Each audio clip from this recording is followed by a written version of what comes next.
Assalamualaikum warahmatullahi wabarakatuh.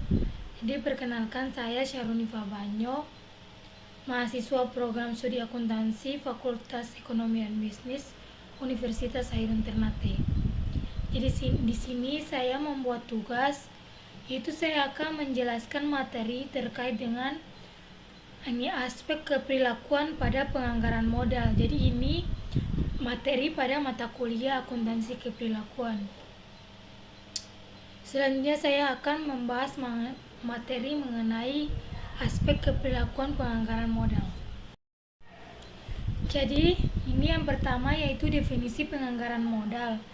Jadi penganggaran modal ini digunakan untuk memberikan gambaran atau hal yang dapat dipertimbangkan apakah rencana proyek dari investasi dari suatu perusahaan ini layak atau tidak untuk diimplementasikan. Jadi penganggaran modal ini adalah suatu proses analisis dan proses untuk memutuskan mana yang termasuk ke dalam anggaran modal. Terus ini keputusan investasi merupakan salah satu keputusan dalam manajemen keuangan. Keputusan ini penting mengingat perusahaan maupun perorangan yang akan melakukan usaha atau mengembangkan usahanya yang membutuhkan modal yang besar untuk usaha mereka. Kemudian menurut Rianto, penganggaran modal dalam praktiknya ini dimaksudkan untuk mengadakan analisis investasi beberapa alternatif investasi yang tersedia. Kemudian menetapkan atau memilih investasi yang paling menguntungkan. Ya ini pemaparan terkait dengan definisi dari anggaran modal. Selanjutnya yaitu materi terkait dengan pendekatan umum terhadap proses penganggaran modal. Jadi sebagai tahap pertama dalam proses investasi, sebagian besar buku referensi menyebutkan bahwa pembentukan strategi dan tujuan investasi keuangan jangka panjang dijadikan sebagai panduan yang harus melayani keputusan manajerial. Jadi tahap kedua adalah tujuan harus konsisten dengan keunggulan kompetitif perusahaan dan tipe investasi yang ditargetkan.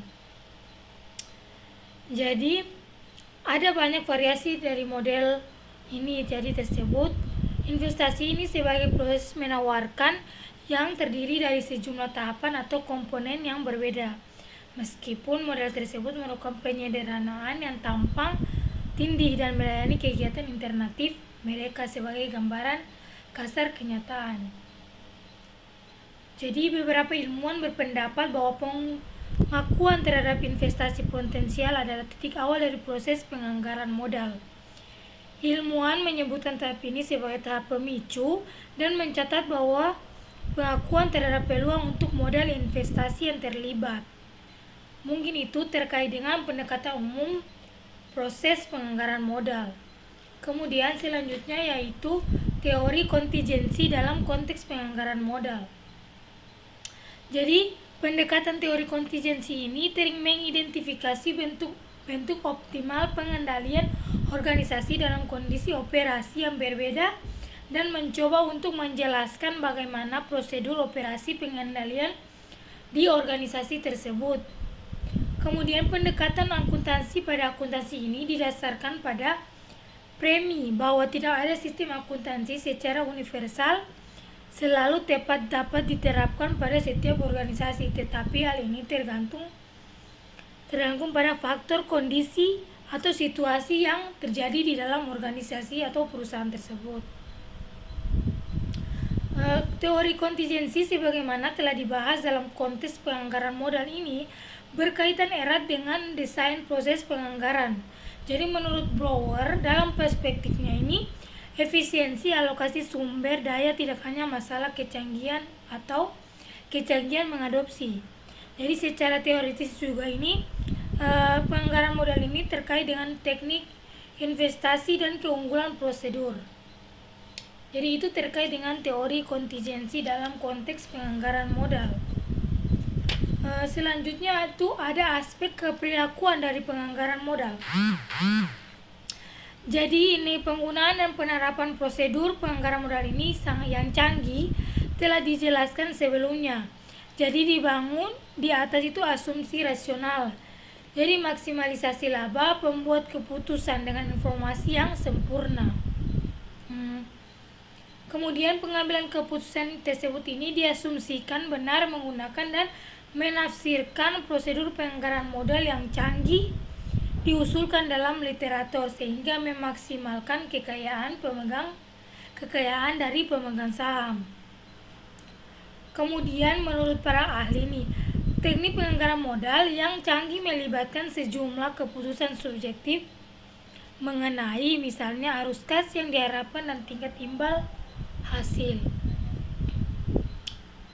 Itu terkait dengan aspek keperilakuan dan dari penganggaran modal.